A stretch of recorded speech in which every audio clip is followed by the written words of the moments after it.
Imagine stepping onto a train that doesn't touch the ground, a train that moves faster than the speed of sound. This isn't science fiction, this is China's Super Maglev, and it's rewriting everything you thought you knew about transportation. In the next few minutes, you're going to discover how China built a machine that makes airplanes look slow and why the rest of the world is scrambling to catch up. But first, you need to understand what China was actually trying to solve. You're standing in Beijing. Your meeting is in Shanghai. That's 1,200 kilometers away. Right now, your options are simple. Fly for 2.5 hours, plus security, boarding, and all the chaos that comes with air travel. Or take a high-speed train for 5.5 hours. Both options waste your day. Both options feel outdated. China looked at this problem and asked a question nobody else dared to ask. What if we could make ground transportation faster than flying? But here's the thing. Physics had other plans. The faster you move on the ground, the more air resistance fights back.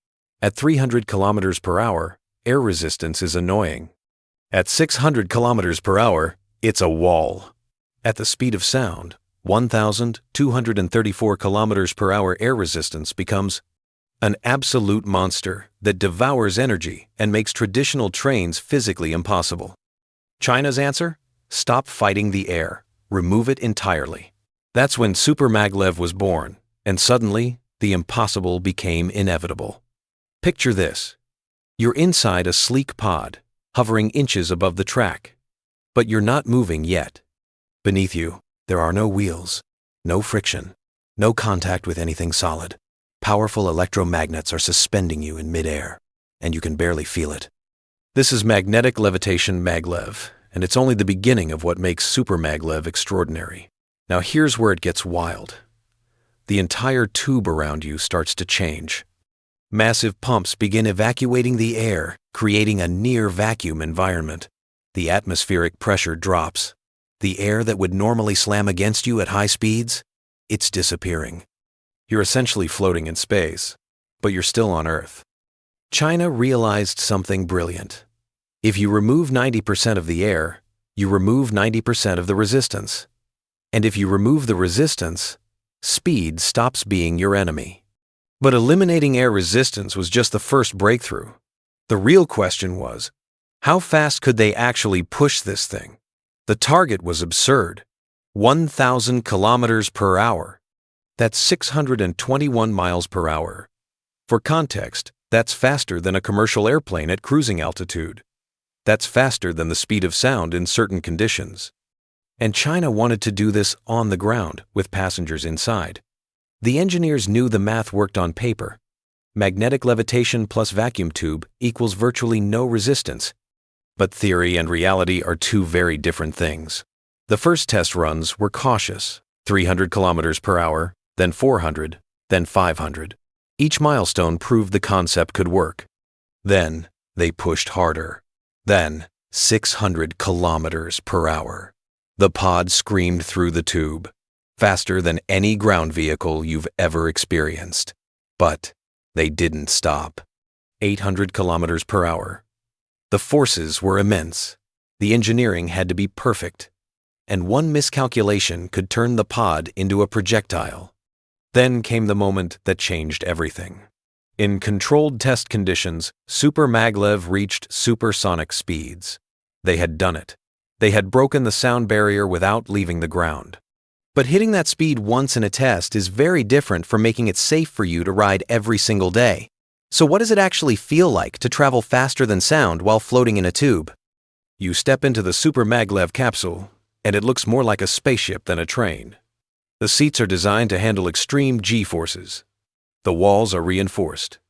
Every detail is engineered for one purpose, keeping you alive and comfortable at speeds your body was never meant to experience on the ground. The departure is smooth, almost too smooth. The magnetic levitation means there's no jolt, no grinding of metal on metal. You start moving, and within seconds, you're accelerating faster than any roller coaster you've ever been on. 100 kilometers per hour, 200, 500. The numbers climb impossibly fast. But here's what's shocking. You barely feel it. The vacuum tube means there's no wind resistance battering the capsule, no turbulence, no vibration. It's eerily quiet. You're traveling at supersonic speeds, and it feels like you're gliding through butter. Then reality hits you. You glance at the speed display. 1,000 kilometers per hour. That trip from Beijing to Shanghai? It just went from 5.5 hours to 1 hour and 10 minutes. You've just experienced what was impossible a decade ago. But for China, reaching this speed was never the finish line. It was just the beginning of a much bigger problem. Building a test track is one thing. Building a nationwide network of vacuum tubes that can safely transport millions of people at supersonic speeds? That's when the engineers realized the true scale of what they'd signed up for. First problem: the tubes themselves. You can't just lay down a few hundred kilometers of pressurized tube and call it a day. Every seal has to be perfect. One crack, one leak, and the entire system fails. The vacuum collapses, air rushes back in, and your supersonic train becomes a death trap. China needed to engineer tubes that could maintain near-vacuum conditions across distances longer than entire countries. Then came the energy problem. The pumps required to evacuate hundreds of kilometers of tube? They consume staggering amounts of electricity. The magnetic levitation system? Even more power. Super Maglev threatened to become an engineering marvel that was too expensive to actually run. But the most terrifying challenge was this: emergency stops. At 1,000 kilometers per hour, you can't just hit the brakes. The G-forces would crush passengers. The system needed to decelerate gradually, safely, perfectly, every single time. One failure meant catastrophe. And then China discovered something that made all these problems look small. The math was brutal. To connect just Beijing and Shanghai with Super Maglev, China would need to build over 1,200 kilometers of vacuum tube. Not on the ground that would be too unstable. These tubes had to be elevated, perfectly straight, engineered to withstand earthquakes, temperature fluctuations, and the constant stress of supersonic pods screaming through them. The cost? Estimates started at tens of billions of dollars per route, and that's before you factor in the stations, the safety systems, the backup power, the maintenance facilities. China was looking at an investment that made their entire high-speed rail network look cheap by comparison. But here's what made the gamble even crazier. This technology had never been proven at commercial scale. Not in China, not anywhere in the world. Every dollar spent was a bet on something that might not work outside a controlled test environment. Other countries watched and waited, expecting China to stumble. The skeptics said it was impossible, too expensive, too dangerous, too ambitious. Then China did something that silenced every critic. China didn't just build another test track. They committed to a full-scale operational line. Real stations, real infrastructure, real commercial deployment. In 2023, they broke ground on the first true Super Maglev corridor. And the message was clear. This wasn't a prototype anymore. This was the future they were building. Whether the world believed in it or not. The test facility in Shanxi province became ground zero. Engineers pushed the system harder than ever before. They ran simulations of emergency scenarios. They tested passenger comfort at extreme speeds. They refined the vacuum systems until they could maintain pressure across dozens of kilometers without failure. Every test brought them closer to something unprecedented. A transportation system that could move you across vast distances faster than you could fly there. But the real shock came when they announced the timeline. Commercial operations weren't decades away.